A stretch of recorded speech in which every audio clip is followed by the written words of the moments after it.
if you have an apple and I have an apple and we exchange apples, everyone still has one apple. But if you have an idea and I have an idea and we exchange ideas, both of us have two ideas. This is how information works. That's one of the properties of information. That's why information is so beautiful. The cost of reproduction, the marginal cost is zero. You are streaming money to Netflix, to Spotify, to Amazon Prime, to, and all the rest of it, like millions of people do.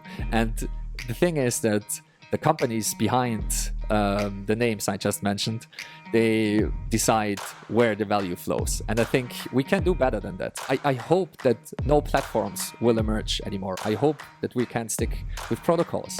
I get streaming sets every minute, and I like also for my written content, everything is value for value. If you take the online advertisement industry in general, like that's a very, very large market. And I think that value for value, for example, can take a big bite out of this market. Gigi is a pseudonymous Bitcoin developer and author, and is full of compelling ideas about Bitcoin and the Lightning Network. In our discussion, Gigi explained how today's ad-funded internet business models are broken, the ways in which value for value can offer a solution, and his views on paywalls, micropayments, and freedom in the information age. I've also added Gigi to today's show splits, along with one listener who sent in a great question. So if you want to support this show, the best way you can do that is by sending in sats over the Lightning Network that reflect the value you got out of this episode. If you want to earn some sats, the best way you can do that is go follow me on Twitter and keep an eye out for my future guest announcements on this podcast. Every time I'm about to film with a guest, I share an update on Twitter the day before, letting you guys, all the listeners, send in questions over the Lightning Network using Fountain, and anyone sending in a question, I will have that question ready for the guest the following day, and the best one, as picked by the guest, will get a share of the show splits for that episode. Quick shout out before we get into today's episode. Today's show is sponsored by Voltage. Voltage is the industry standard and next generation provider for Lightning Network infrastructure. Today's show is also sponsored by Zebedee, and Zebedee is your portal into the world of Bitcoin gaming. We'll have more from Voltage and Zebedee later in the show. Gigi, welcome to the show. Thank you for joining me today, and I can't wait for our discussion about monetization on the internet, the problems with it today, and value for value. But before we get into that, maybe we can start with a background on your background in Bitcoin, the moment you understood that this was going to be an important technology, and then we can go from there. All right. So as I mentioned, I have a bit of a weak internet connection. You just dropped for like 5 seconds. I think the question was to give a little bit of my background and who I am and where I'm coming from. So. Well, I like to think of myself as a Bitcoiner first and foremost, because I think Bitcoin is a terribly important thing, and I think the world would be a better place if more people understood Bitcoin and the importance of money. My background though is in computer science and software engineering. So I studied computer science. I also studied a little bit of physics. This is also why some of my writings touch on physics a little bit, because I believe that a lot of people do not grasp how fundamental the problems are that Bitcoin is actually solving from a systems and physics perspective. And after a couple of years in academia, I left for the software world, and I was a full stack developer, and I switched to mobile development, and I built a couple of apps and those kind of things. And I told this story a bunch of times. I think I was the slowest learner when it comes to Bitcoin, because I heard about Bitcoin very, very early, but I also dismissed it very early. And I was insanely dismissive when it comes to Bitcoin. So I thought it was stupid. I thought it was, it couldn't work. I thought it would be hacked and so on. And so it took me many, many touch points to actually have a second look. And I don't really know what it was, but it finally clicked that this thing is actually insanely important, and it also won't go away. And so I kind of burned down my old life and my old career and went into Bitcoin full time. So that's the gist of it, I guess. That's interesting. Do you remember the first moment, like Bitcoin as an asset and Bitcoin as a network? It means a lot of things to a lot of different people. There's this one kind of like interesting use case that's emerging now with the Lightning Network and with some of the like payments on the internet. Do you remember the moment you first discovered that as a use case and like the importance outside of the stored value and some of the like the inflation hedge use cases, this internet payments use case? Do you remember when you first recognized that as important? Yeah, I do actually. That was very early. I that was kind of the first thing that I thought was cool about it. That finally, the internet has money and we can do payments and so on. And I mean, a lot of Bitcoiners know this, that we always had this, these error codes in HTTP with payment required and those kind of things, and we were never able to implement it because there was just no internet money that ever worked. So we only had payment systems that were, of course, companies and centralized and still are. And so my first kind of contact with Bitcoin, I think, was in part with paywalls and those kind of things, that you can't just have something online somewhere and you pay, back then it was Bitcoins. So I don't know, like 2 Bitcoins to download this file or whatever. And so I kind of got into contact with the payment side of things. I think, in the beginning, Bitcoin was payments, period. No one realized, most people did not realize that the money was so broken and the fiat system was so broken, and the sound money use case came later on. I think, of course, Satoshi knew. I mean, it's apparent in his writings that, he wanted to replace the broken fiat system and he wanted to build a system that is resistant to inflation, and like a sound money system, we would say now. And I think now with Lightning, the payment use case, so to speak, is re-emerging, and finally we can do micropayments. We actually can. We actually can do micropayments at scale, and I think that's very exciting because, of course, it enables things like streaming money, and we see this now with podcasting 2.0, and paywalls again, to my chagrin, are making a comeback. And I think now with micropayments that actually work and scale and can be used by absolutely anyone because they don't require an identity, doesn't require any signups or those kind of things. I think there are great things ahead for what can be done online that was previously not possible. Mm-hmm. Now I want to maybe start this discussion about internet payments from the perspective of the current business models on the internet. What is broken about the monetization methods used in the internet today? Like, why do we need peer-to-peer payments on Lightning? Why can't we just, use the existing business models that are common on the internet today? Well, I think everyone kind of knows now that the internet is not perfect, and a lot of things, how the online world works, are kind of broken. And I think most people are aware nowadays that the main model that is used online, which is that the service is free and you're basically the product, it's not a very ethical way of running a business, because Google is not only specializing on how to improve their search results, they are also specializing in how to gather as much data from their users as they can. So every single business is into multiple businesses at once, and everyone is just spied upon, and user data is collected as much as possible and sold to the highest bidder. And I think that's in part why the internet is so broken, and everyone does it. I mean, the big 5 FAANG companies, so it doesn't matter if it's Facebook or Amazon or Google or Bing or Netflix, or it doesn't matter. Everyone is kind of in the business of gathering user data and selling it to the highest bidder. And I think the reason is very simple, that you kind of you were not able to do payments properly. Micropayments never worked, and micropayments have their own kind of problems.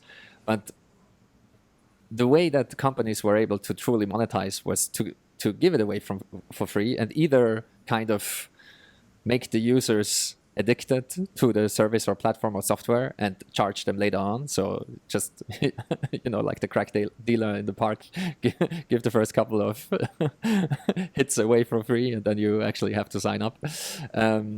Or like with just having it for free always and monetizing via advertisements.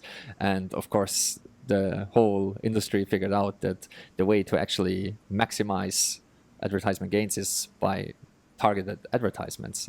Like if you're actually able to know the user better than the user knows himself, then you can actually show ads where people will actually click on it and buy stuff, and buy a lot of stuff. And so this turns out works really well. And the downside is, of course, that you have to spy on all the users all the time, and you have to build up those user profiles. And so just the old school way of going to a corner shop with cash in hand and handing over the cash, and the clerk doesn't even have to know your name or something like that, is kind of gone online. Like every service knows absolutely everything about you, basically. And I hope that we can move away from this world, because I think it's a very dangerous world as well, which I think we see some societal issues playing out right now, and they have been like that's the case for the last couple of years. These things are problematic, and I think most people are waking up currently that these things are problematic. Mm-hmm. I mean, one company in specific that has been in the spotlight for all these issues is Facebook. So maybe we could use that as an example. If it were possible to kind of like fork Facebook and have the same network effect, have the same user base, all this, and have this mirrored version where it's built on, let's say, Lightning payments or like seamless microtransactions, and there is no need to collect user data to serve ads. Do you think that version with micropayments would be more profitable for Facebook, the company?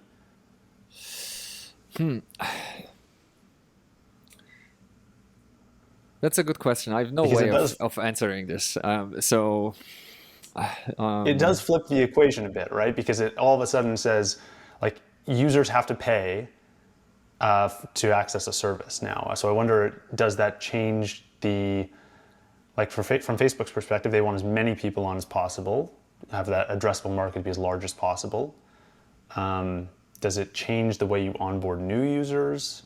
Because I think that what I'm trying to understand is, like, if we have this new monetization method for the internet, but it cannot, be a business model that's as profitable as the kind of like ad business model they have today, does it actually have the impact that we hope it will?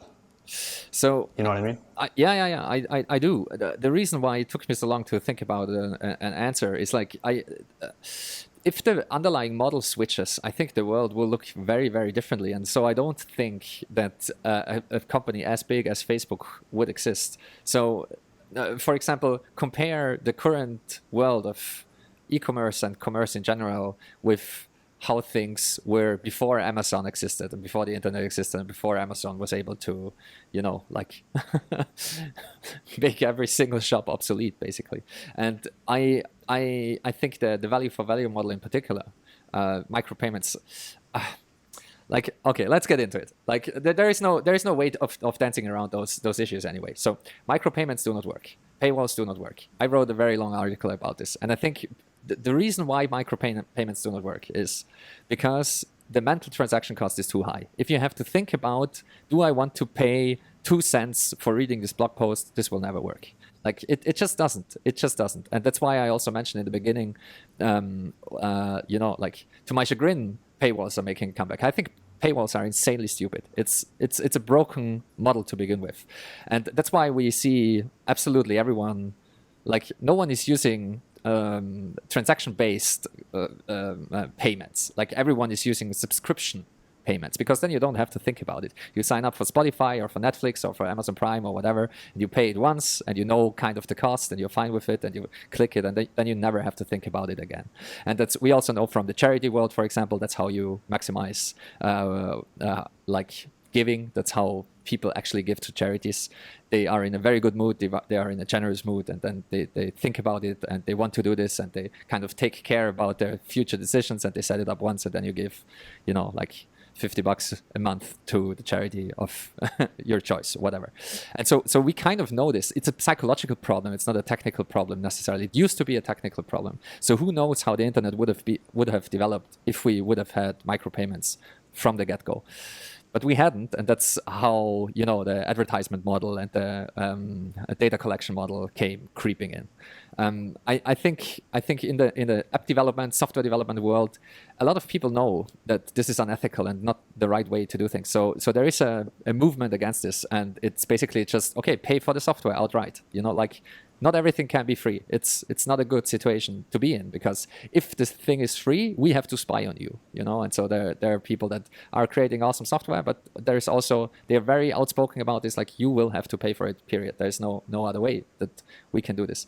And to answer your question, if Facebook could make more or as much money as they do now, there is no way to answer it, because if this transition happens, Facebook will not exist. Facebook would be, a good comparison might be like the postal service. If something like the internet comes along, will the postal service make as much money as it did before? And the answer is obviously, like, the postal service is irrelevant. It doesn't exist anymore. You have a neutral protocol that connects people, and everyone can use it basically free of charge, more or less. You have to pay your ISP and so on, but that's the transition I see. And so I don't see I hope that no platforms will emerge anymore. I hope that we can stick with protocols. And for, like, email is a great example, and just websites are a great example, where you have direct publishing, you have direct communication, and you don't have a middleman that takes a cut and takes a profit. And that's the revolution that I see. And it is enabled by micropayments, but it won't be paywalls. It won't be, like, paywalls do not work, period. They absolutely do not work. As you said, information wants to be free. And so if someone is able to break the paywall, and one way to break the paywall is by simply paying it. So you pay 20 cents, $2, whatever, then you have the blog post, and you take a screenshot, and then you share it wherever. And then, the information is free. And so I think just looking at the market, like,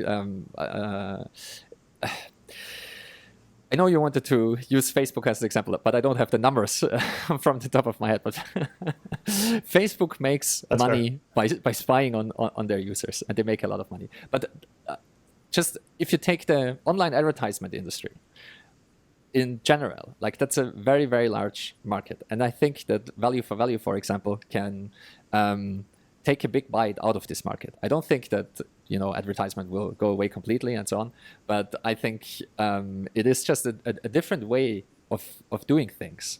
And Adam Curry talks about this all the time. Like, the value for value model, it's not like a flip that you switch and then everything works automatically. It's a very different relationship to the content opens up, and also to the producers of the content and the consumers of the content, or, like, it's a way tighter relationship. And there is this feedback loop of providing value and giving value back. And what I think is also beautiful, by cutting out the middleman, by encouraging people to do it in a self-sovereign way, in a way that you cannot be deplatformed, you cannot be censored, your accounts cannot be frozen, your transactions cannot be frozen. I think we will have a more diverse, more lively, more broad ecosystem where you can monetize with a very small audience. And this is currently not true. Currently, it's a numbers game with advertisements and all the rest of it. You need to be quite big to make a living on, I don't know what, YouTube or Spotify or what have you. You really need to rake in the numbers. And I hope with a more direct way of giving, this can change. And we know that this works, and that's also the example I gave in the article that I wrote about the freedom of value, and how I look at the whole value for value movement, and streaming money and podcasting 2.0 and those kind of things. Is busking. So we know in every city, in every town, there are street musicians and they perform, and they perform for free. But there is this implicit kind of expectation that people will give, a certain percentage of people will give. It doesn't have to be much. It just has to be enough to keep the music going, so to speak. And that's the way I look at it with podcasting 2.0 and those kind of value for value ideas as well. You know, the content is free, but if you like the show, if you like the person, if you like the content, you kind of know that you have to give back from time to time, or certain people have to give back from time to time. Otherwise, the music will stop. And we kind of know that this works. Like Wikipedia works on that principle. And I mean, Wikipedia figured out that the way to do this is slap very big banners in the faces of everyone. And I think we will figure out how to properly do this over time. So that's my perspective in general. There's so much here I want to dig into, but I want to start back with the different That was a long rant, ways of... No, that was great. It was really insightful. I want to start with the different ways in which you can make payments. So you mentioned microtransactions don't work, paywalls don't work, value for value is probably the correct solution in your view. Why do those first two not work on the internet? Can you dig into that a bit more? Well, so... I think microtransactions do work, but thinking about microtransactions doesn't work. Like microtransactions obviously work, but the way that you have to do it is that your podcast app, for example, takes care of it. So you decide once, okay, how many sets am I willing to spend per minute? Or like, this is my allowance for 1 week or whatever. Let's say my allowance for 1 week is 20,000 sets or whatever. And then your podcast app figures out, okay, like there's so much money in the spending wallet, and it sets itself automatically up so that a certain amount gets streamed, and when you hit the boost button, then a certain amount gets boosted, and so on. And so the reason why like having to think about micropayments doesn't work is because of the mental transaction costs that are incurring. Like if you have to think about, do I want to spend 2 cents or 15 sets or whatever, or 2 sets to read this blog post? The answer will always be no. Like it will always be no. Like we know this very well. There's a lot of psychological research on this topic. Nick Szabo wrote about this at length. There are many people that that looked into this in quite some detail, and they figured out that if you have to think about it, then like pretty much everyone will just be like, no. It's like a pop up in your face. It's like, no, I don't want this, and you click it away, and that's it. And so you have to automate it. So that's what I termed the MTX problem. So it's MTX stands for mental transaction costs. And the thing with, so that's the micropayments part. And the thing with the paywalls are terrible because they box information in. So you build an artificial cage around information. And like we said before, information wants to be free. Like that's stupid. You want to capture as large of an audience as you can. So putting a paywall around stuff is already the wrong approach. And second of all, because information can be copied with perfect fidelity, always. Like if you can read it, you can take a screenshot of it, you can copy paste it. If it comes out of your earbuds or out of your loudspeakers, you can plug in a different device and record it with perfect fidelity. Same is true for movies, for everything. Like it's every digital information that gets decrypted at the end, so to speak. You can just store, save, rip, whatever without the encryption. So DRM can and will never work. And that's kind of the DRM paradox is what I called it in the article. So it's the paradox of paywalls. If you box information in, if you build a paywall around an article, if the article is really good, people will read it for free, because then someone will share a screenshot of the article on social media or copy paste it into Pastebin and just share this around or whatever. And so only the very shitty content stays behind paywalls. Then that's why paywalls are insanely stupid. Like you limit yourself first and foremost, and second of all, like again, information wants to be free. Information can be copied, and so it will be copied, and that's why every single like song that's actually worth listening to, you can listen for free. It doesn't matter where, if it's SoundCloud or YouTube or you torrent it or whatever. Like that's just. It's like a tautology. Like this will always be true. Like this is how information works. That's one of the properties of information. That's why information is so beautiful. The cost of reproduction the marginal cost is zero. Like it's near zero marginal cost. And a second thing that is really important to understand, especially when it comes to value for value, it's again in regards to boxing in. You don't want to box in your information, because information wants to be free, and it's beneficial if it can circulate freely, and you want to have the largest audience that you can, usually. And the second boxing in is like with the price. Historically, because to sell things in the real world, you have to, like, this always takes time and effort and so on. Like, to reproduce something, you always have marginal costs. And so the way we priced something was on a per item basis or per hour. Like, how much work is it to produce this? And then you're charged by the hour, or you're charging by the hour.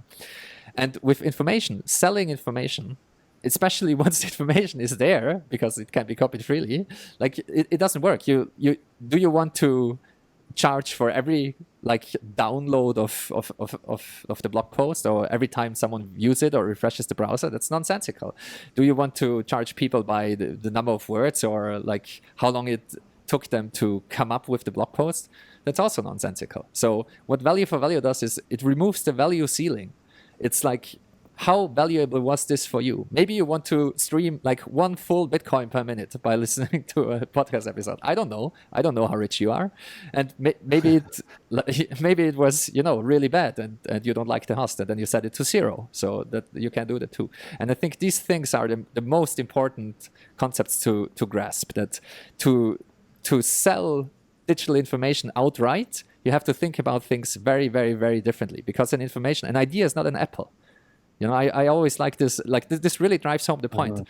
If it's George Bernard Shaw quote, it's if you have an apple and I have an apple and we exchange apples, everyone still has one apple. But if you have an idea and I have an idea and we exchange ideas, both of us have 2 ideas. And that's how digital information itself, ideas are very, very different from physical things, and that's why you also have to think about monetizing this stuff very differently.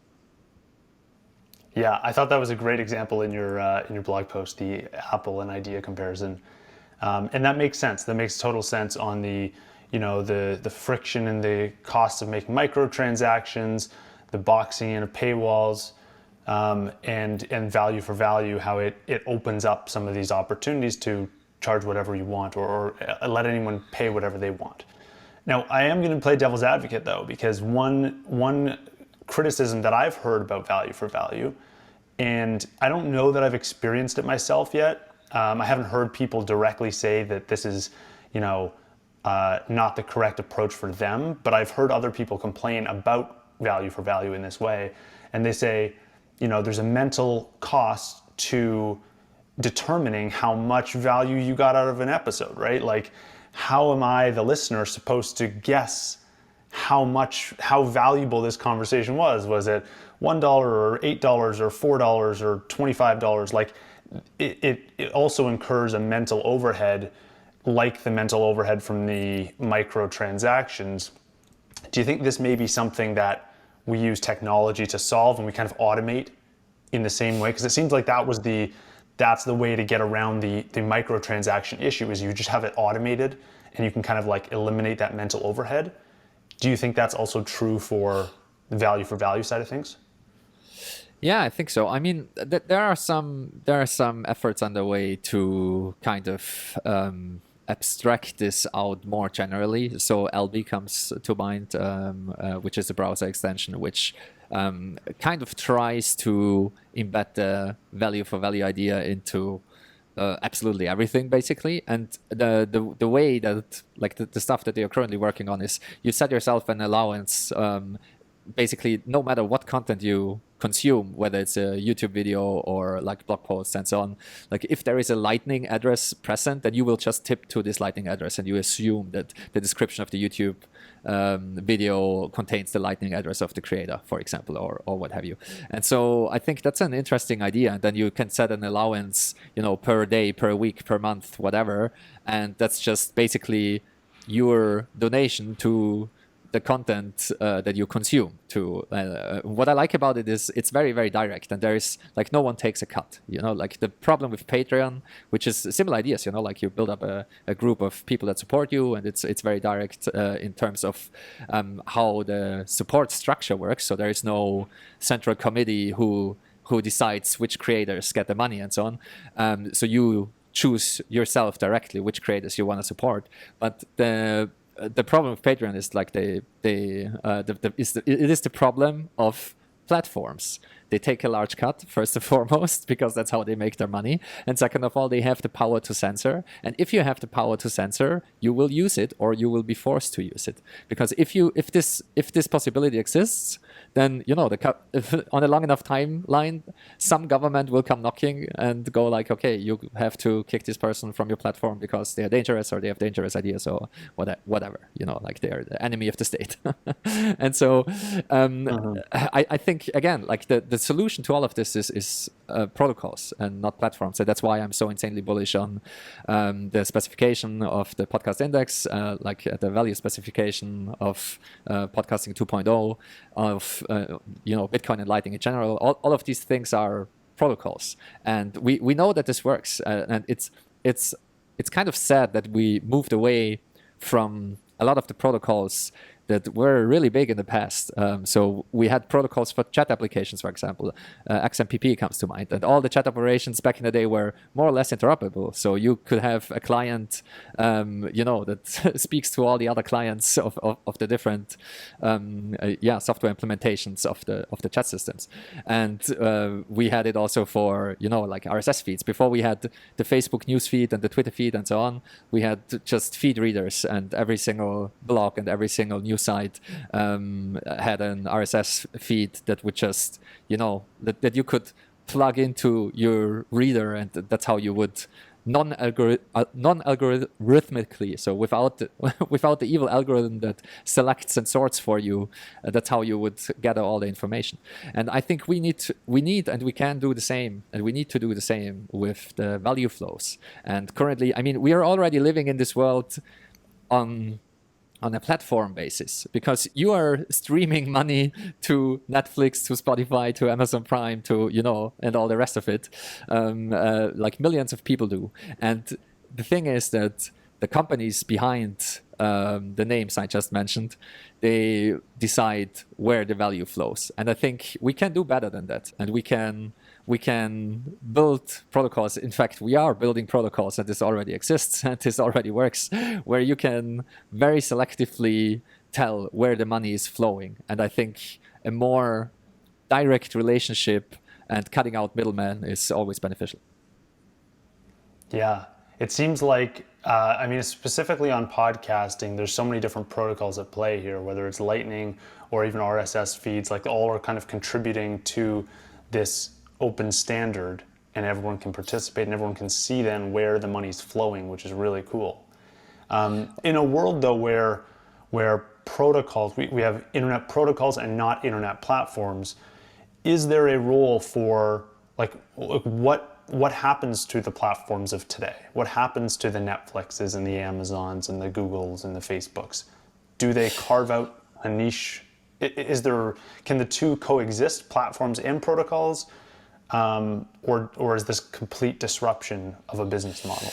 It depends on how smart they are, I think, because I believe like the difference between platforms and protocols are platforms can go bankrupt, and on a long enough time scale, every platform will go bankrupt, and protocols can't. Protocols will always be around.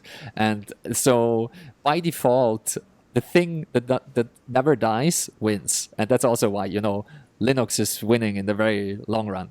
Just look at what kind of operating systems are running the internet. Basically, it's it's not Microsoft, and so it's well, that's something to keep in mind, because companies come and go, and platforms are run by companies, and platforms also come and go.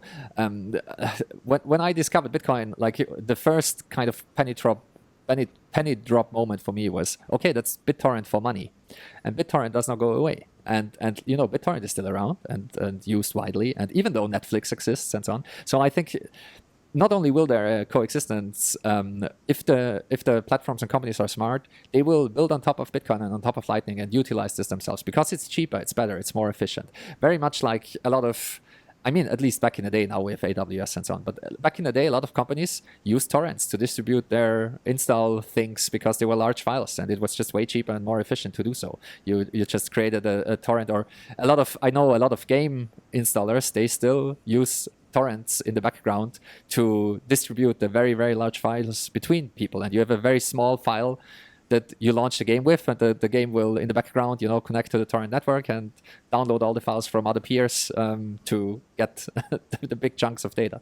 And it's again a very long rant, but I think the only way to stay competitive is to use the open protocols. Because, for example, YouTube, we can already see they are integrating exactly the value for value model, but not on Lightning yet. So you can tip creators, you can leave comments with money attached to it, and then there will be a little heart with a dollar symbol in it, and it says like, that was an awesome video, and someone paid $25 to support the creator. And YouTube is currently in both worlds, and of course on fiat rails. But I think it's like, there's no doubt in my mind that settling on Bitcoin and using Lightning will be cheaper than the fiat rails. And also it will be interoperable. And as you mentioned, it's an open protocol. These are open systems. So everyone can work on it and improve it. And so there will be things that are just, they will be only available on Lightning. They will only work on Lightning. It will only work on Bitcoin because someone comes up with an ingenious idea, and then it will only work in the open protocol world. Like, on a long enough timescale, the open stuff wins. That's why, that's why AOL lost, and that's why we have the internet. And that's also why it's stupid to, if you want to do something new, if you want to build a cool feature for the internet, inventing a second internet is terribly, terribly stupid. It's not how these things work. And that's why I believe that it's kind of a winner-takes-all scenario in terms of, open money, which is Bitcoin, and open payment networks, which is Lightning. I hope you're enjoying the show so far. I just want to give a quick shout out to our sponsor, Voltage. Voltage is the industry standard for Lightning Network infrastructure. Creating layer 2 applications and services on top of Bitcoin starts with Voltage, where you can spin up nodes, get access to liquidity, optimize your node, and much more. Voltage is leading the way as the next generation provider of Lightning Network infrastructure. And if you want to get a free trial and start using Voltage today, you can do so at voltage.cloud. That was a really interesting point you made about YouTube starting to step into the value for value world. I've noticed that as well. Like there's memberships now. You can join someone, you can be a member of someone's group. You can send them direct one-time payments. And I wonder if this is YouTube saying, we're kind of maxing out on our ads. Like, it seems like every YouTube video I watch, it's like everyone's got a pre-roll ad, a mid-roll ad, a little banner on the bottom, like an ad at the end. And I gotta think, like, at some point they're just gonna tap out of the maximum, number of impressions they can get for ads and the maximum value they can extract. Another thing they're pushing lately, I think, is I can't remember what it's called, YouTube Red or something, or one of their premium feature where you don't have to see ads if you pay. And Twitter also has that. I think Twitter Blue. Yeah. And Twitter now also has tips. So it seems like, platforms are trending in that direction of saying, okay, maybe the ads weren't the right solution, or maybe we just can't take them any further. We got to find a new avenue for growth, and that seems to be through money. It's really interesting to think that might be, and maybe this is an opening for Lightning, because the money side of YouTube's business has to be a lot smaller than their ad portion right now. And I wonder if I don't know that, if YouTube was doing $1 trillion in direct payments, I don't know that people would have that same, it would be a lot harder for the Lightning Network to compete against something like that. But Lightning is growing, the ecosystem's flourishing right now at a time when all the biggest social media networks are just beginning their push into value. And I wonder if that's an advantage, like a kind of like foot in the door where we can say, hey, everything's small right now. YouTube's, value business is small. Twitter's tipping business is small. The Lightning Network is relatively small, but we've got the open network. I wonder if that's like something that tips us over the edge. Yeah, I don't know. I think the killer feature will be resistance to censorship, resistance to deplatforming. So there will be creators on YouTube that I mean, we see this all the time. Everyone's getting demonetized. Like if you say something that's only slightly controversial, then you'll be demonetized and you won't get any ad income. And the same will be true for these direct payments and those tipping features and so on. Like if it's a video that is, labeled as problematic by YouTube, then you won't be able to send money to this video, to the creator, or what have you. And so I think it's interesting because most creators on YouTube that are actually big, they're dancing right on this line, because you want to be controversial to maximize your virality and audience and so on, but you don't want to step over the line because then you're getting demonetized. So we're already in this weird territory where people are basically flirting with censorship because it maximizes your gains. And so I think it's for centralized platforms, this will always be the case, because the platform rank orders the results for you and decides what you will watch next, and it will do the selection for you. And so if you are actually deplatformed and pushed on the ground, like, I don't know, someone like Alex Jones or whatever, like, pick your name, there's like 10,000 examples, then you will have to do it differently, in the sense that you're not on the platforms anymore. So you kind of I'm missing the right words to talk about this in a good way, because I think the beautiful thing of being off the platforms is that you can actually grow your own audience without having to trick the algorithms and without having to play the platform game. So it's more honest and more direct, and I think also more sustainable, because you also, less prone to self-censorship, for example, because you can actually talk about whatever you want, basically, and if your audience still likes you and wants to support you, then you'll be good. Like, that's what Adam Curry also talks about all the time. Like, how big do you actually have to be? Not everyone has to be a Joe Rogan to make it, because in the end, if you're doing something that you absolutely love to do, and it might be very niche, like it might be I don't know what, like just growing a certain kind of flower, or underwater basketball, like whatever, like pick your strange hobby. And if you like, if you do it in a value for value way, then like 200 supporters might be enough. It might be enough. And it's like, if you have 2,000 people listening and like a certain percentage supports you, that might be enough. And maybe you can do it as a part-time or full-time thing then. And I think that's very, very beautiful. And you can do it without any, like, you don't have to be nervous about it. Like, if you keep doing what you're doing, people will still keep giving you money. If your content remains interesting and engaging and those kind of things, then you can just keep doing it, because you don't have to be afraid of the platform risk. And the platform risk is censorship, deplatforming, and also bank risk. Like, you can be debanked. I mean, Canada was the perfect example. Honk twice for getting deplatformed from society. And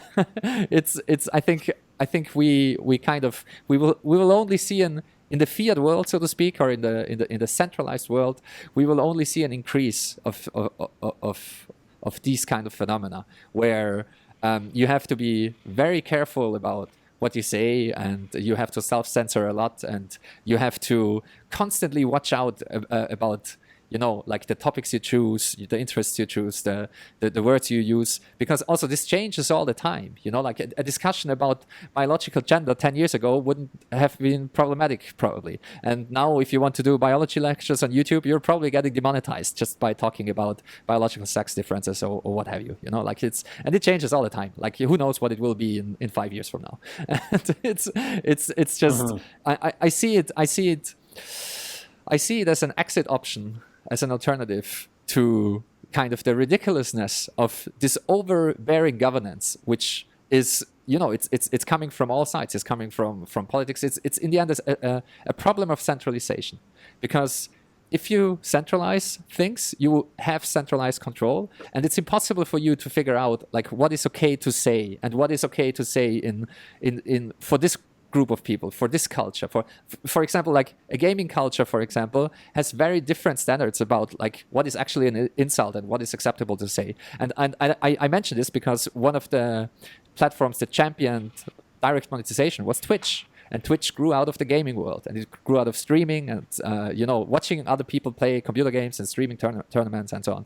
And like you could tip money directly, and I think all of this will exist in Lightning very, very soon. In fact, people like ArcBTC, they already implemented plugins like the Streamer Copilot and those kind of things.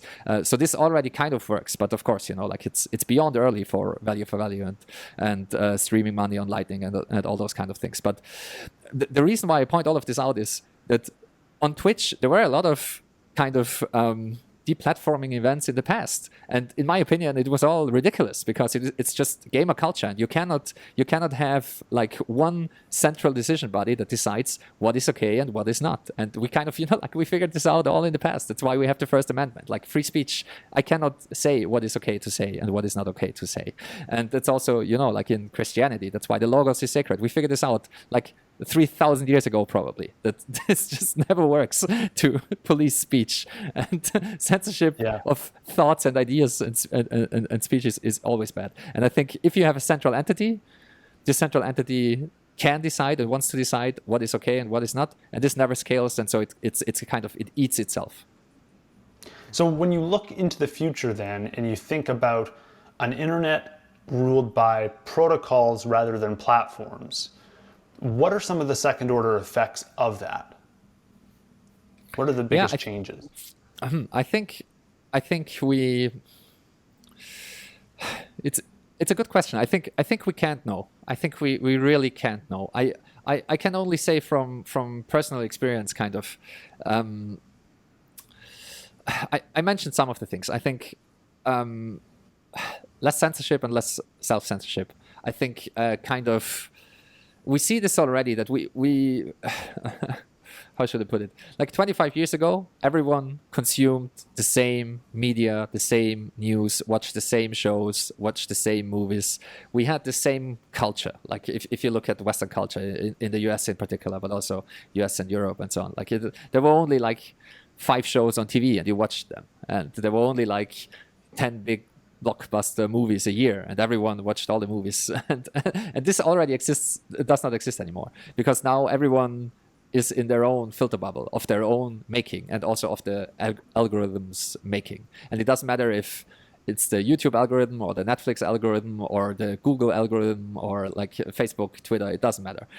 I think if we move to a more decentralized, more protocol-focused world, the same thing will happen for more areas, like we saw when the internet came up. There was a blog or a homepage or whatever for absolutely everything. And if you have a certain interest, you will find it online, and you will find a small community or group of people online that is interested in that. And I think we will see kind of more of this, but I think these effects will even be stronger, because now there is money and monetization behind it, and there is value behind it.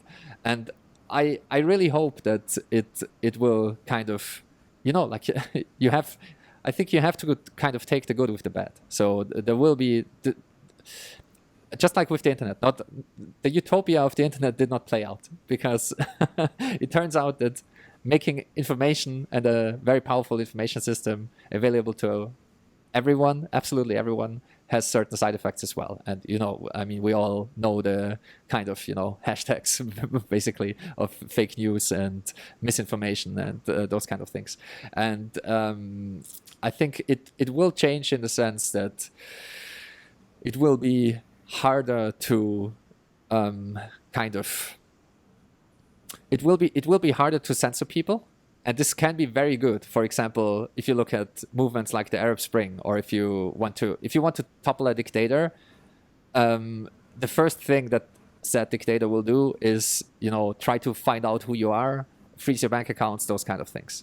And this will be harder as the technology around Bitcoin improves. And this is already quite hard, like monetization, monetizing a cause getting money to a cause is already something that's, thanks to Bitcoin, it's borderline impossible to stop if you know what you're doing.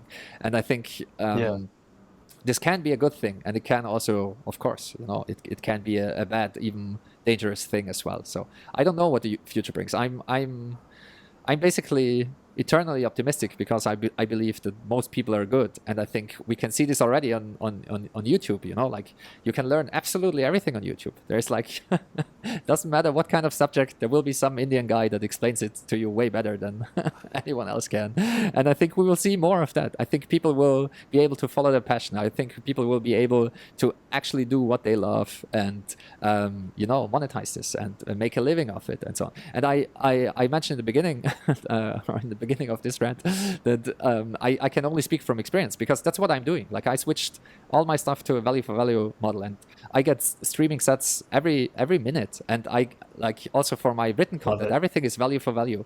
And so I get micropayments like for the written content every hour, and sometimes I get bigger payments. And like if the current trajectory of Bitcoin and Lightning and the whole value for value idea and those kind of things continues, then very soon, I mean, I already don't do anything else basically, but I think a lot of people will be able to follow their passion and just monetize it directly. I think that's how it will shake out.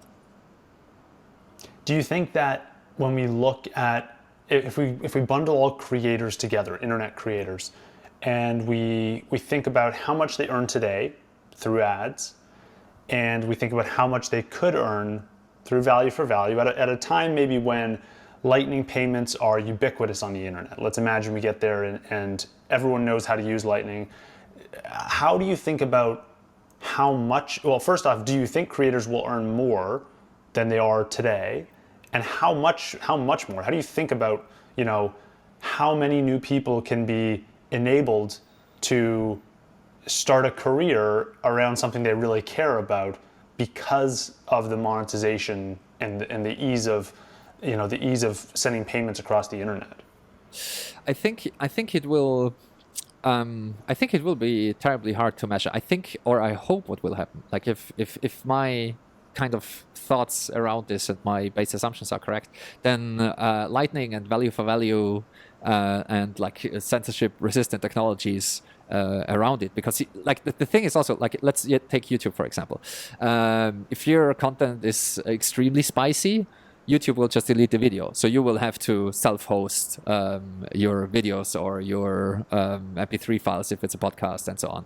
And so the same is true for blog posts and those kind of things. Like we saw this already. It's always the same story. Like something starts out very ideologically aligned, and now everyone is writing on Substack. Previously it was Medium or what have you. And then the thing gets big enough, and then it gets political, and then blog posts get deleted or what have you. And so this is always the same story. That's why I say free speech platforms cannot and will never exist. Only free speech protocols can exist, because it's like if someone else can delete your stuff, they will delete your stuff on a long enough timeline. You will say something stupid or something wrong or something politically incorrect, and then it will be deleted. So I think if with all of this being said, in terms of how much money will you make, how much money will creators make, and so on, I think that we always have a Pareto distribution of who are actually the people that are making the most money. And I think with online, it's even like there is the 1% principle online. It's like you have 1% of people that write comments on Reddit or what have you, or on YouTube, and 99% that just lurk, that just watch, that just consume. And so I think with the centralized platforms, let's take YouTube again, you will have the algorithm decide what is viral, what is presented, what is in play next, and so on. And so you will have, in the current landscape, you have a very, very long tail of people that make very, very little. And I think what Bitcoin and Lightning and censorship-resistant technologies can do is to fatten this long tail, that more of the people that made less with advertisements and so on will make more. And I think if we move away, like we don't necessarily have to move away from centralized platforms completely, because content discovery is an insanely tricky problem. But what I hope will pop up is that we will have different ways of discovering content. Not only just word of mouth and so on, but maybe different specialized portals or algorithms and so on that you can select. I mean, Jack Dorsey talked about this as well. That's his idea for Twitter and the Twitter feed and decentralizing the Twitter feed, where it's not some black box magic that actually selects and sorts and rank orders and filters your feed, but you have 25 different algorithms or like 10,000 different algorithms that you can choose from. And then you can, like whatever floats your boat, you can do your own or help with your own content discovery. And I think this will be increasingly important. We see this already with books. Like everyone who reads a lot knows this. Even if your interest is very limited, there are more books on this topic that are really, really, really good than you will ever have time to read. Like there's so many insanely good books. You have to be very selective with what you put in your queue, so to speak. And I think the same will be true it's already true for videos and podcasts and so on. Like Bitcoin podcasts are a great example. I still listen to a lot of Bitcoin podcasts, but there's way too much in the English-speaking and now also in the German-speaking world. I have no chance ever of listening to all of it. Even it would be very interesting to me. So we will have to resort to some form of centralization just to do the selection. And I think depending on the content selection and depending on kind of how people are able to grow their audience size, we will see a fattening of the fat tail and hopefully more fair distribution than what we currently see. Because it's not even Pareto, it's like 99% versus the 1% that make all the money. Like how many big YouTubers are there? There's like, 50 that make all the money, or 20, or I don't know.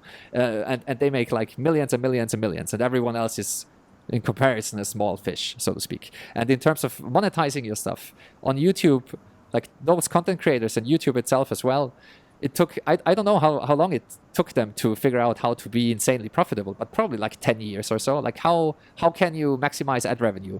The platform had to evolve, the way that ads are presented had to evolve, the algorithms had to get better, and the creators had to learn how to interact with the audience so, that they won't switch off the video just because there are ads in it and so on. And so, and everyone knows this is like, when YouTube was small, the like and hit the subscribe button and ring the bell and so on, nothing of that existed, and so everyone had to figure this out, how to deal with the monetization side of things. And I think we would see the same now with value for value, like what to do, how to include boostergrams into your show, how to ask people to give value, like actually let them know that there is a new set of podcasting apps at newpodcastingapps.com that you can download, and then you can put sets on it, and then you can stream value, and you can send a boostergram, and if you're lucky it will be read on the show, and so on and so forth. And I think we will all figure this out. And I think if we do it correctly, again, I think Lightning and value for value and podcasting 2.0 and all those things,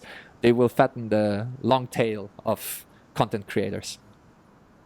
Yeah, I agree. And my personal anecdote here is just that I've seen in the last month or so, maybe it's mostly in the last month, but maybe in the last 2 months as well, the number of people supporting this show has just exploded. Like every single time now, I'm just seeing new people participating, sats coming in from new users, and I'm like, I remember the first few months, it was like there was like 5 or 10 users, and I knew all of them by name almost. And now it's like all the people who are sending in sets, I've never heard of them before. They're all brand new. And so it's great to see that, at least my personal anecdote is that this is getting traction. I think that is true more broadly as well. And, I can say also, like, already it earns more on, the show earns more on value for value SAT streaming than it does on YouTube, because I do post these episodes to YouTube as well. And so it's quite impressive to see how, this is it already makes sense for a certain subset of creators. Like, I might be biased because the topic that I discuss is mostly Lightning Network itself, but as this expands, I think it starts to make sense for more and more creators. Oh, absolutely. And also, we saw this on Twitch, that no one has to know or care like what the technology is that runs below it. Like we don't have to call it Sats or Lightning or Bitcoin. I mean, Bitcoin definitely has like a marketing problem, so you definitely should not call it Bitcoin ever. It's like Linux, it sounds scary and bad and I don't know what. So you have to rebrand as Android and suddenly it takes off. And for Twitch, it was, like they have like 25 different emojis and every emoji is a different value and so on. And that's how I think it will find its way into the broader consciousness, that you just have these kind of things, these weird things that you send around, and everyone knows that this is valuable. No one knows how it works, and you can actually redeem it, and then you have something that's like called sats in your wallet, and you can actually either spend them directly or just go somewhere, and then you get $100 for a couple of sats or whatever. And I think that's like, it's just like with the internet. I always say the same thing. Like no one knows how the internet works. No one knows how a smartphone works. No one knows how a car works. Like no one will know that Lightning is used underneath. Like people make phone calls all the time with like at the point where we switched to voice over IP, people were making phone calls with the regular old phones and they had no idea that they were using the internet. Like that's always how it works. But I think your data point is an excellent one, because I see the same thing. Like it blows my mind that like almost every single second I get some satoshis streamed in from somewhere, like and I don't even have my own podcast, like not really.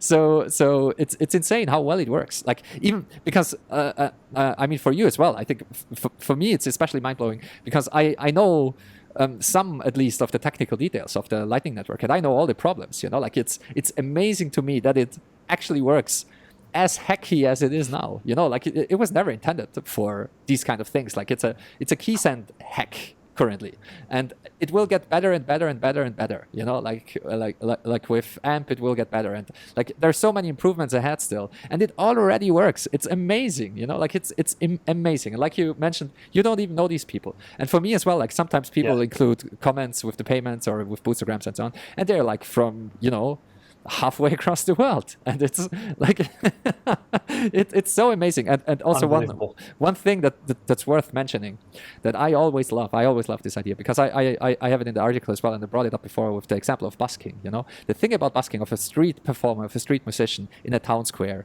is that it's both limited in time and in space. The town square is very small. Like how many people can you gather around a hat, a real world hat where you throw money in? It's like 200 people, 500 max, something like that, I don't know.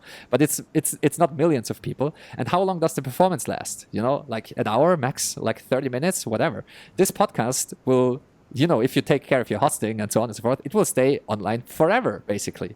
And if we take care of our Lightning nodes, they will stay online for basically forever as well. And so, like 10 years from now, someone could stream a lot of money towards the nodes, and who knows who will get it, and who knows, if it still works and so on. But I think it will still work, because all of these things work right now, and they are open protocols. And so they will only improve, and it will always be there. Just like email is still there, and RSS feeds are still there, and so on.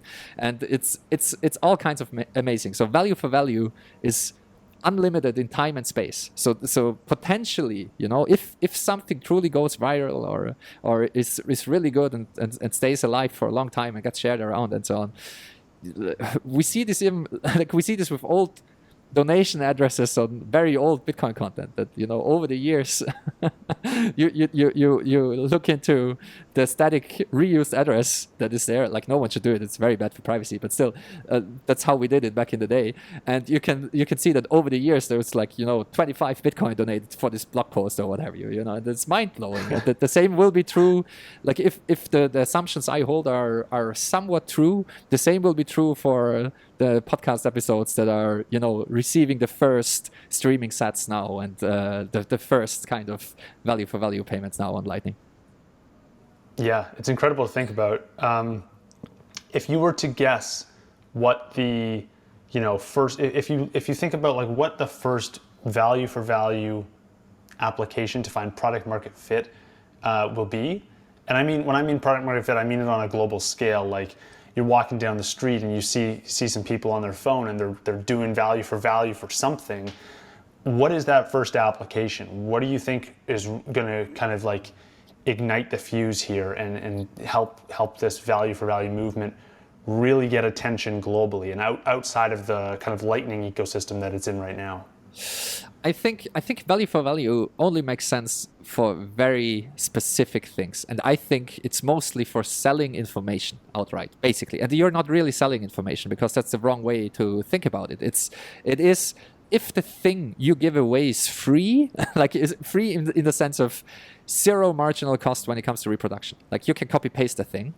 That's where value for value shines. So I think it will be for digital content, and I think we are experiencing this right now. I think it's just a matter of time until this finds broader use and broader awareness. It's mostly an education and awareness issue currently. And of course, like I'm aware that Lightning can scale indefinitely and those kind of things, that there are a lot of problems to be solved. But still, the main problem is that people have no idea that this exists. It takes a while to kind of move away from the paywall and just charging by the item kind of idea. I think that takes a long time because it's a bit of a leap. Like it's the main criticism that I hear from people that have no idea, never used it, and have never experienced it, and never participated in a value for value thing is like, no one will pay for it. Like that's the main criticism. It's like, if it's available for free, no one will pay for it, period. And I can tell you that this is completely wrong. It's completely wrong. We know that not everyone will pay for it, but like 2%, 1%, 5% of people will pay for it, depending on how good you are in terms of asking people to pay for it. And so we just like, this is a constant. This is true. So the assumption that if it's available for free, no one will pay for it is plainly wrong. You're uninformed. You don't know what you're talking about. Like that's not how human psychology works, it seems. Like not everyone is a scammer all the time. Like again, I think most people are good, and if they actually enjoy something, they are willing to give back. And they were like, oh man, this movie was so great and it was available for free, and so I this was worth like $50 easily, and I don't care. I think it was amazing, and if you have the money and they're willing to support it, people will actually support it. And just to like, I'm not talking out of my ass here, because I participated in a movie a friend of mine made, which is called Human Bee, and it's a Bitcoin movie. It's about Bitcoiners, and it's a German movie, so most people don't know about it. English subtitles do exist, so if you're a subtitle guy, feel free to watch it. And it's run completely on value for value. So I managed to convince the guy who made it to run it on a value for value basis, and he really liked the idea. And he was like, he was not doing this for the money anyway, so might as well give it a try. And this was during the height of the bull market, basically. Someone liked it a lot and gave a whole Bitcoin, and that's a fat value for value payment. So we know that this works, and that's, again, it's like, you don't want to box in the content itself, and you also don't want to box in the value. So just leave it open. It's like, how much was it worth to you? For this person, I assume he has a lot of Bitcoin or whatever, he or she, who knows? And it was worth a lot. And it's like, okay, one Bitcoin, it was, I don't know what the price was. I have no idea, but probably like $50,000. And that was like, that's for some it might feel like an expensive movie ticket, but for this person it was like, I want to support the creator and send a signal that this was valuable to me, and that's what happened. And so I think we will see more and more of this, because it's how should I put it? It's a very nihilistic and dark idea that people are not willing to give back. I think the opposite is true. I think people are willing to give back. I think in general people are good and understand these things, that you have to give back to keep the music going, and don't fall into the traps of spying and selling ads and selling crap basically to newbies. Yeah, and I mean, we're seeing this also. Another example is Stacker News. Like every single day you scroll through the top page there, and if you can kind of like hover over the number of sats, and you can see how many people have sent sats. It's now that it's like every post has like dozens of people on some of those top posts get dozens of people sending in sats, and it's like 3 months ago that was like 4 people. Now it's like, you can clearly see there's this like, if you watch these numbers, they're growing really, really quickly. And it's happening in all sorts of contexts, right? Podcasting, movies, it's Stacker News. Like there's just, I feel like we're going to have a dozen more use cases to talk about this time next year. And it's promising to see. And I've one more thing wanna- just popped into my mind, if you don't mind. Yeah. Namely, we talked before about YouTube moving towards the kind of tipping value for value idea, those kind of things, and just keep in mind, that the philosophy behind value for value is currently being worked out by Adam Curry, because it's all in his head, and he's about to publish a manifesto / book, whatever, where he goes into detail why you shouldn't call it tipping, because a tip, one BTC is not a tip. It's something else. Tipping always implies low value, and it's not. It's value for value. It's like however high you think it should go. So thinking about it in tipping, that's already what YouTube is doing wrong. The second thing that YouTube is doing wrong, and it's not necessarily a problem for YouTube because they are big, but what all the platforms will run into is to integrate payments and do those kind of things, you will effectively become a money transmitter or a bank. And this is not a game you probably want to play. And that's where Lightning and this protocol idea really shines, because you can specialize on, I don't know, like video streaming or like a podcast app or what have you. And you can just to receive payments, put your Lightning address into this field. And that's it. That's all you have to do. And the rest will be taken care by the Lightning Network, like externally, basically, and so on. And so I think, and again, like, we still need, something like Bolt 12 or whatever to, have offline reusable invoices, so to speak, that don't change. And we still need to make a lot of improvements on the Lightning front for these ideas to fully play out. But they will play out, because the opposite is that every single service that you use will need its own money transmission or banking license, and that's just not feasible at all.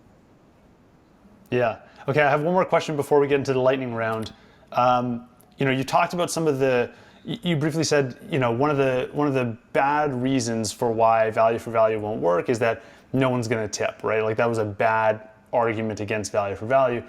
I want to know what you think are the best arguments against value for value. Like, if this doesn't work, steelman this argument for me.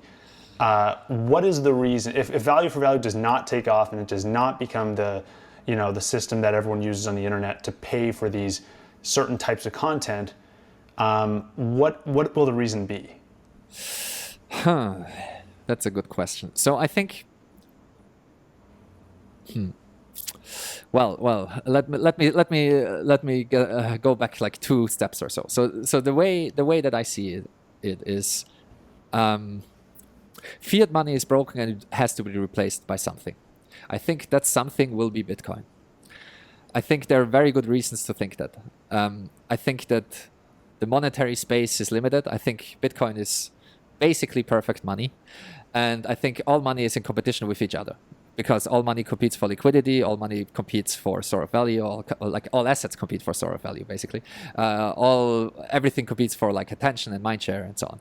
And I think Bitcoin already won the race. Just look at the hash rate graph. Only proof of work works. All proof of work chains are in competition with each other. Bitcoin has like 100% of the hash rate, basically. So this competition is over. I won't even go into, the merging of the energy sector with the mining market and so on. So this game is kind of over. I think Bitcoin will will be the new monetary standard. If this assumption is correct, I believe a payment mechanism on Bitcoin will emerge that is something like Lightning or Lightning itself, that will replace all other payment mechanisms, which is, like the layer 3, layer 4 payment mechanisms of the fiat system, which is Visa and MasterCard and Venmo and PayPal and all the rest of it. Like these are very high layer abstractions on top of the fiat system.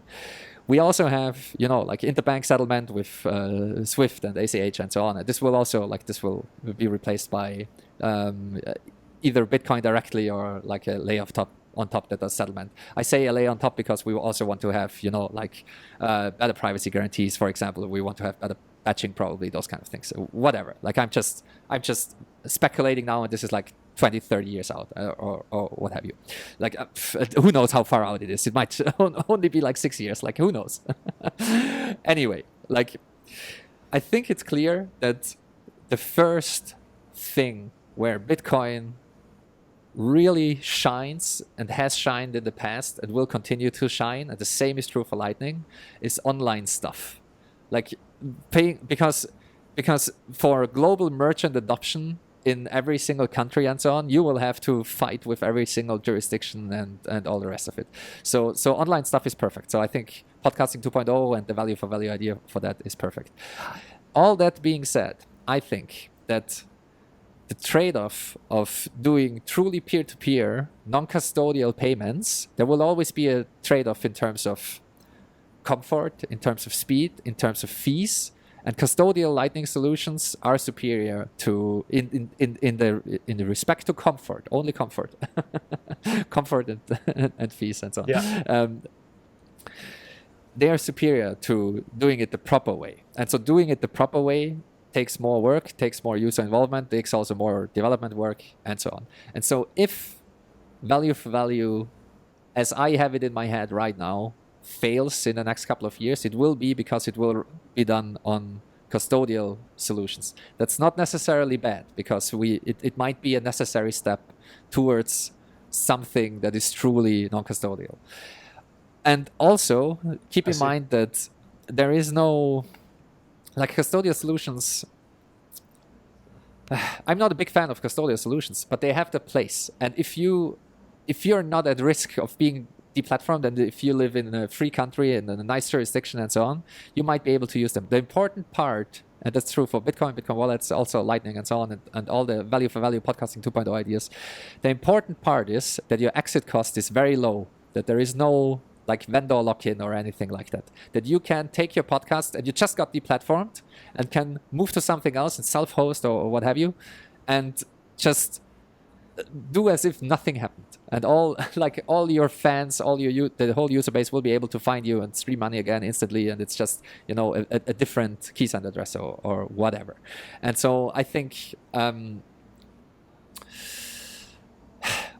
it will also be, the second thing that I can see is that, I don't know, it might remain niche, it might remain niche in the sense that most people don't care about this stuff, and most people are fine with the brave new world of, Google and Facebook and Twitter dictating their thoughts basically and their interests, and they might be fine. Like, it will be a merge of brave new world and idiocracy, but that's a very cynical take, and I try not to be a cynical person.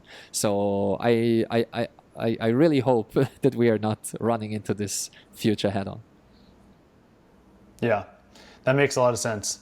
Okay, I think we're ready for the final round here. It's called the lightning round. I ask listeners to send in questions. Are you ready for the lightning round? Let's go. Let's do this. Welcome to the lightning round presented by Zebedee, your portal into the world of Bitcoin gaming. The Zebedee app offers a full-featured Lightning wallet seamlessly integrated with your own personal gamer tag so that you can earn Bitcoin on all of Zebedee's games on mobile and desktop. It's never been more fun to earn Bitcoin, and Zebedee is your key to it all. To claim your personal gamer tag and start earning some Bitcoin of your own, download the Zebedee app today. All right, first one, we had a couple listener questions sent in over Fountain. First one comes from And1, and And1 asks, how do you rate privacy in Bitcoin? Should more emphasis be placed on this in the development of Bitcoin, or are layer 2 solutions like Lightning and Liquid sufficient? Yeah, good question. I mean, there is a lot of talk currently around privacy in Bitcoin. I think, we went through all of this before. It was just a different shitcoin before. It was Litecoin, and everyone was like, you really should use Litecoin because Bitcoin is not fast enough. And if you want to have actually fast transaction, then you have to use Litecoin. And it's always like Bitcoin is not X enough. That's why you have to use shitcoin Y. That's the formula. And it used to be Bitcoin is not fast enough, so you have to use Litecoin. And now Bitcoin is not private enough, so you have to use shitcoin, another one. And the way I look at it is most people that are actually working on Bitcoin and also on the protocol level, they are aware of the problems and are trying to work on solutions. And I think there is a path forward, and it's going to be like a death of 1,000 paper cuts to make Bitcoin more private. It's also in the interest, I mentioned before, the interbank settlement layer. Like you like it's once the big money, the really big money comes in, and you have more micro strategies on Bitcoin and more like banks actually switching to Bitcoin, if you have the voice over IP moment of Bitcoin, that banks settle with like against each other on chain, you kind of want to have better privacy guarantees. So it will come, and I think the investments will be made, the protocol upgrades will be made. We also know how we can kind of do it. I mean, a coin join, for example, a collaborative transaction is nothing but a batch transaction with multiple participants. So exchanges already do batching, and it took a long time for them to implement batching, even though the incentive was there and the technology was there and so on. And so I think it will also, again, it will take a long time for this upgrade to happen. And I wrote about this in a recent piece, which is called "Freedom and Privacy: Two Sides of the Same Coin." That I think we are currently witnessing the transition. The analogy that I made is the transition from HTTP to HTTPS. So not too long ago, everything online was plain text, unencrypted. You could sit in an internet cafe and sniff network traffic and read all the emails, watch what people are doing, and so on. And it took, like, the HTTPS standard, like the specification and so on, is like 25 years old or something. So it took almost like 30 years to switch from HTTP to HTTPS. And I think it took the revelations of Edward Snowden to really get going, like to really, like everyone suddenly realized, all right, this is actually important. Having everything in plain text is not a good idea, and we need to get going to fix this. And I don't think it will take as long for Bitcoin, even though Bitcoin is harder to change. But I think saying that Bitcoin is not private is not correct. Bitcoin is pseudonymous, and if you know how to use Bitcoin, Bitcoin is already private. So it will be a mix of kind of having certain protocol upgrades, using higher layers, and also defaulting to better privacy practices to kind of deal with this issue. And I think it's always kind of it's a cat and mouse game. It's like if it's like, I like that answer. Why should you care about it if you're living in a free state and you're not being like like the government will not come after you if you send a transaction to some other person. But if you do live in such a country and your life is at risk, you will find a way to use Bitcoin privately, no problem. Like it's that's kind of my view of things. And also, just as a last comment, for example, if we get cross-input signature aggregation into Bitcoin, and we already have Taproot, there is a monetary incentive. Like coin joins will actually be cheaper than regular transactions, basically. So collaborative batch transactions will be a thing because the monetary incentive is here. That's all future talk, and like the pessimists of the Bitcoin developers are like, okay, next soft fork activation will be in like 10 years from now, and who knows? Like I don't know. But a lot of people were also surprised by how quickly Taproot activated, and I'm not saying that it's a good thing. Like it might have been a bad thing that we set this precedent of activating something rather quickly. But we'll see. I'm very optimistic, and I think on the base chain, for example, I think Bitcoin it's basically fine. Like we'll manage. Lightning is already way more private, way better than on-chain Bitcoin, and Lightning has its flaws, and Lightning needs to be improved, and Lightning privacy is not perfect. But the quote-unquote Litecoin chills, they ignore Lightning completely all the time, and you shouldn't ignore it. Okay, I like that answer. Another listener question was from Nico at Work. And Nico at Work says, can you steelman the case that we have too many philosophers or too few builders in Bitcoin? Oh, how do yeah, we change that? I don't even need to steelman this. I think that's definitely true. Like, we have way too many think boys and, word salad people, and be wary of those. And I know, like I'm like borderline one of those two. I'm very aware of that.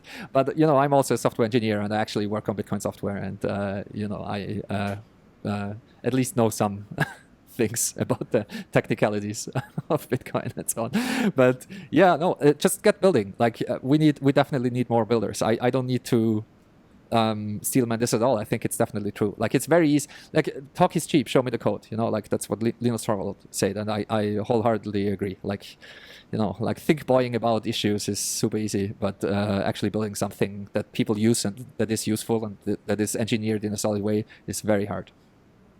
All right, I have a couple questions for you now. First one is, are there any books that have meaningfully changed your view of the world? Oh yeah, definitely many. But it's always hard to pick like one or two or three or so. Like I read a lot, and I don't know. I think, sometimes it's also I would also recommend this, especially if a book is shorter. So read a book like twice, and like a book will hit very differently in different stages of your life. So one book that I reread, for example, is Hermann Hesse's Siddhartha, which it's like a cliche book. A lot of people read this one and reread this one and kind of recommend it and so on. It's like one of those think boy philosophical books. But yeah, I'm not sure if it changed me. I think I really like all kinds of books. I think there were some science fiction books that definitely changed me.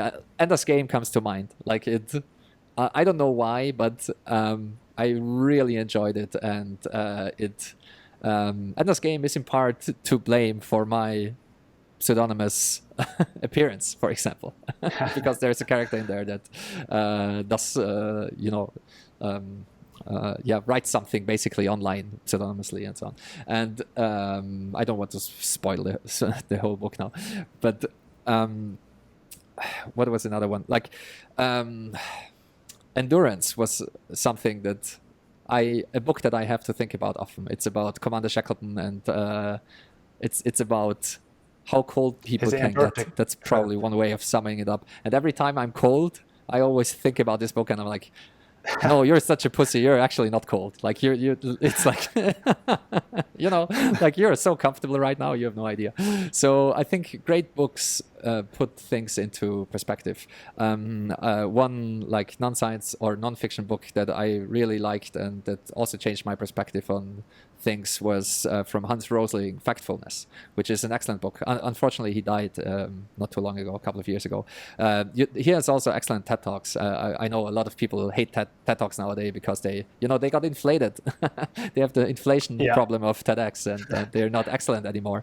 But they used to be excellent, and Hans Rosling gave some excellent TED Talks, and it's about viewing the world through data, basically, and actually, visualizing data in a way that you can see what's going on, and he had a very nice way of thinking about the world in that sense. One book that probably the most influential book, it's I read this a very long time ago. I was rather young, but it probably had the most profound impact on my life was Surely You're Joking, Mr. Feynman by Richard Feynman, who was a physicist, and it's one of my favorite people on earth. He's also not alive anymore, but because it was my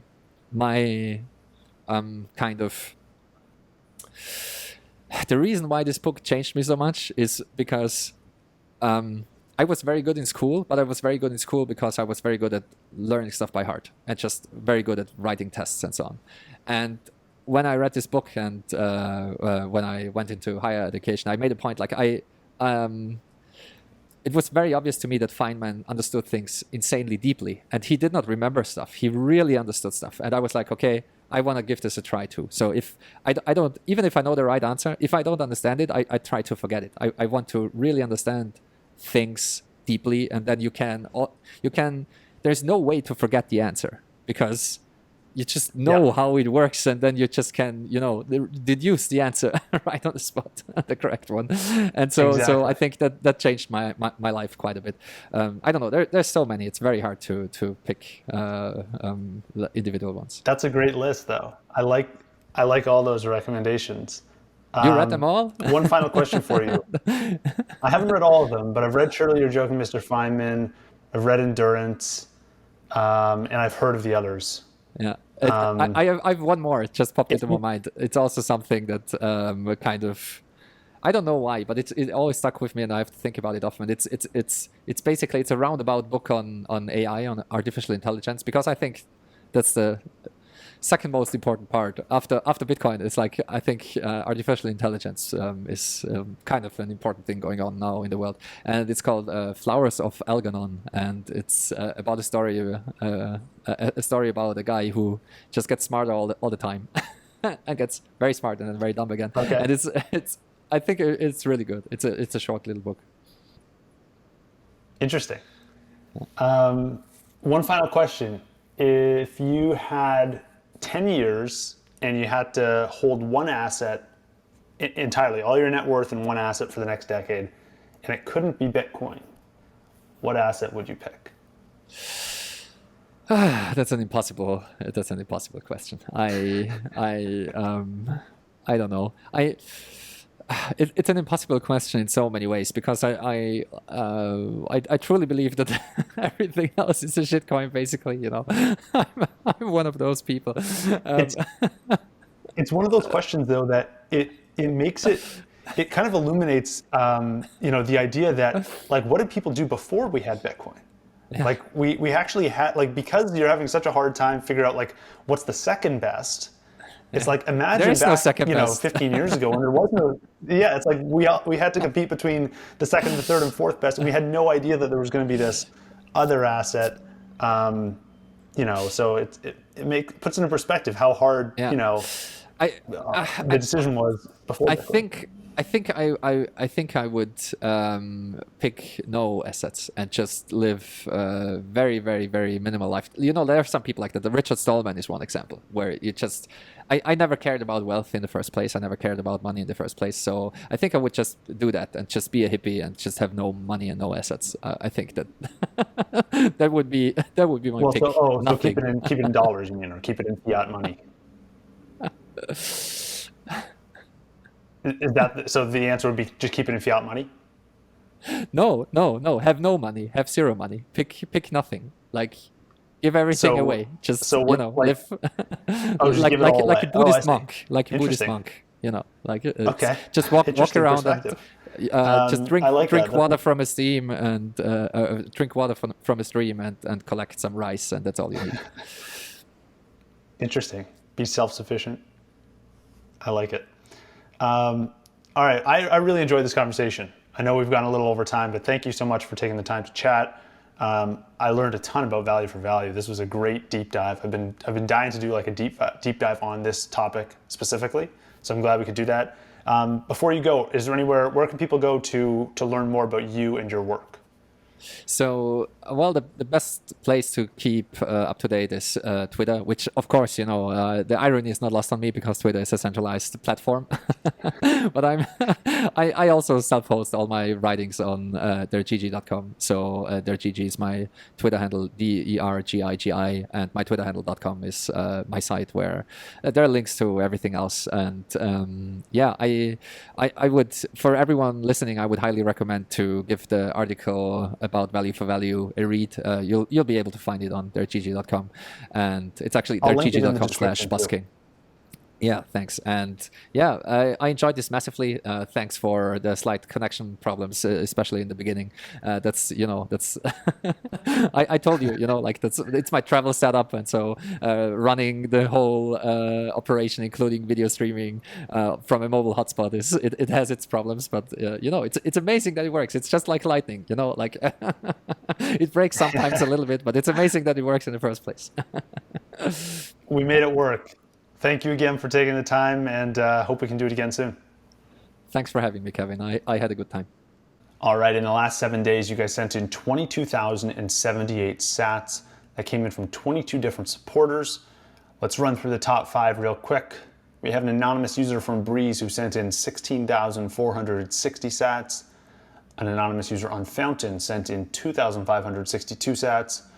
Urza_CC sent in 980 sats. Blogging Bitcoin sent in 332 sats, and Lunatic Coin sent in 278 sats in the last week. Now, we've also got a bunch of comments and questions. I'm going to try and run through them all here. Let's see if I can get every one of them. Let's go all the way back to about 8 days ago when the last episode came out. First, we have Marauder, who says, great, in response to episode 54 with William Kasserin. Koinictus says, thanks for sharing for Adam Curry's episode 23. Daniel Angelov says, keep it up. Thank you, Daniel. Bon says, My imagination is buzzing right now, thinking all the possibilities presented in this episode. William's approach to a Lightning built on top of the internet protocol instead of built on top of the web suite of protocols just makes so much more sense. I think the creation of my core Lightning node got bumped way up on my priority list of things to do. Thank you, Bon, for the comment and for the sats sent in, 1,521 sats. This episode is quickly becoming one of the most popular ones I've ever done.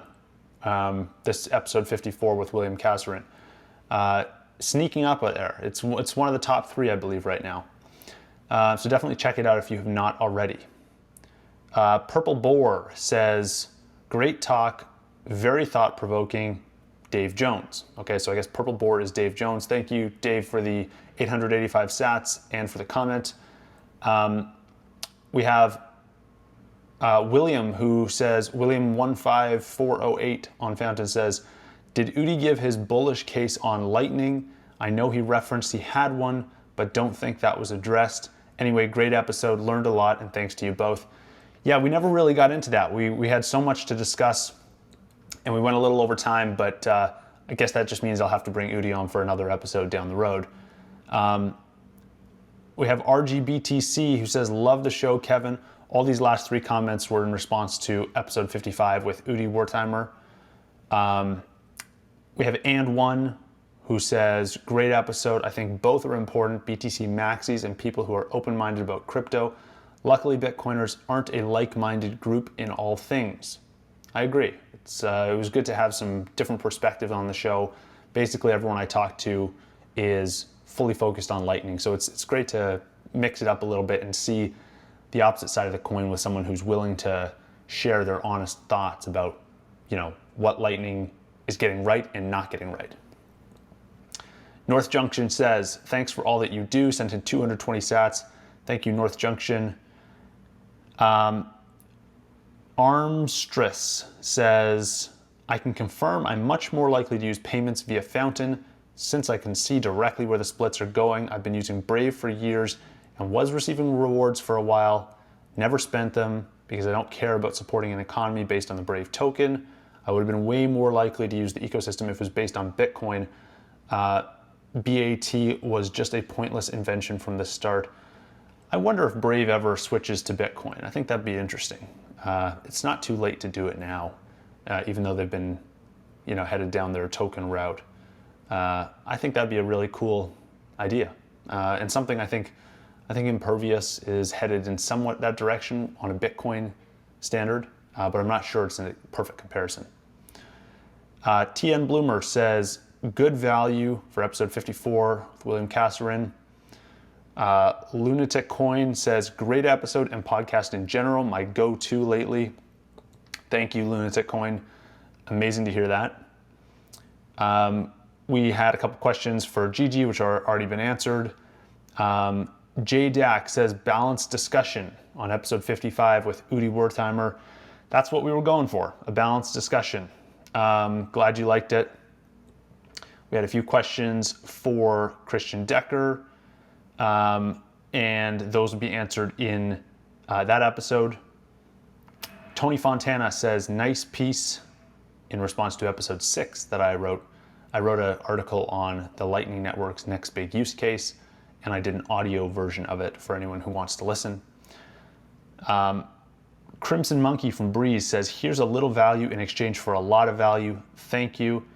And says, thank you for your work as a pioneer leader in response to episode 49 with Paul Etoy. I hope he's talking about Paul there because Paul is definitely the pioneer. And actually the first comment, here's a little value in exchange for a lot of value, was with Adam Curry on episode 23. Thank you, Crimson Monkey, for sending in the sats and the kind words. And Tony Fontana says, nice podcast, man. Thank you to everyone sending in sats. As you can see, the list is getting very long, and I'm not complaining. This is great. I'm so glad to see so many people sending in sats. It's becoming a bigger and bigger portion of the show, and can't wait to see what you guys send in this week.